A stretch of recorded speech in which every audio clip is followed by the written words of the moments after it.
Hello friends, Neha એજ્યુકેટરમાં આપનું સ્વાગત છે। આજે હું તમારા માટે લઈને આવી છું 27 ફેબ્રુઆરી સ્પેશિયલ એટલે કે ટુડે ઇન હિસ્ટ્રી। આપણે સૌથી પહેલા જાણીશું ચંદ્રશેખર આઝાદ। જન્મ 23 જુલાઈ મધ્યપ્રદેશ, મૃત્યુ 27 ફેબ્રુઆરી 1931। આલ્ફ્રેડ પાર્કમાં ખુદને અંગ્રેજોના હાથમાં પકડવા કરતા ખુદને ગોળી મારીને આત્મહત્યા કરી હતી। કેમ? તો તેમણે પ્રતિજ્ઞા લીધી હતી કે હું કદી જીવતા અંગ્રેજોના હાથમાં પકડાઈશ નહીં। હવે આલ્ફ્રેડ પાર્ક હાલ આઝાદ પાર્ક તરીકે જાણીતો છે। મૂળ નામ શું હતું? ચંદ્રશેખર તિવારી। 1921 અસહકારના આંદોલનમાં પકડાયા બાદ ન્યાયાધીશ સમક્ષ પોતાનું નામ આઝાદ, પિતાનું નામ સ્વતંત્રતા, રહેઠાણ જેલ બતાવ્યું હતું, તેથી તેઓ આઝાદના નામે જાણીતા થયા। 1925 કાકેરી ટ્રેન લૂંટકાંડમાં પણ તેમનો હાથ હતો અને લાહોર ષડયંત્રમાં પણ એમણે ભાગ ભજવ્યો હતો, જે હેઠળ સોન્ડર્સની હત્યા થઈ હતી। રાઈટ? HSRA એટલે કે હિન્દુસ્તાન સોશિયલિસ્ટ રિપબ્લિક એસોસિએશનમાં જોડાયા હતા।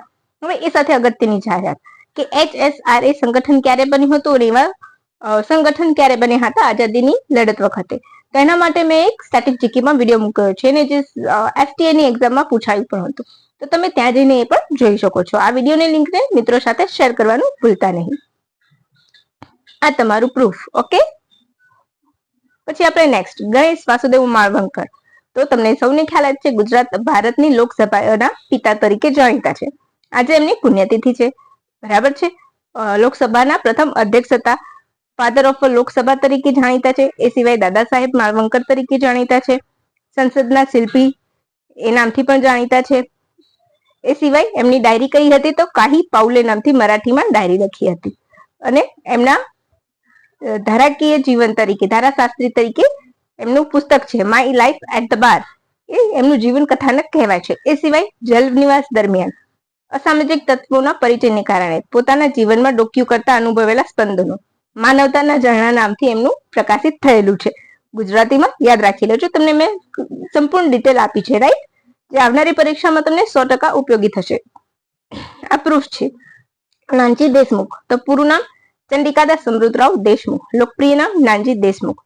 11 ઓક્ટોબરમાં મહારાષ્ટ્રમાં જન્મ, આજે એમની પુણ્યતિથિ। 2019માં ભારત રત્ન એવોર્ડ મળ્યો હતો।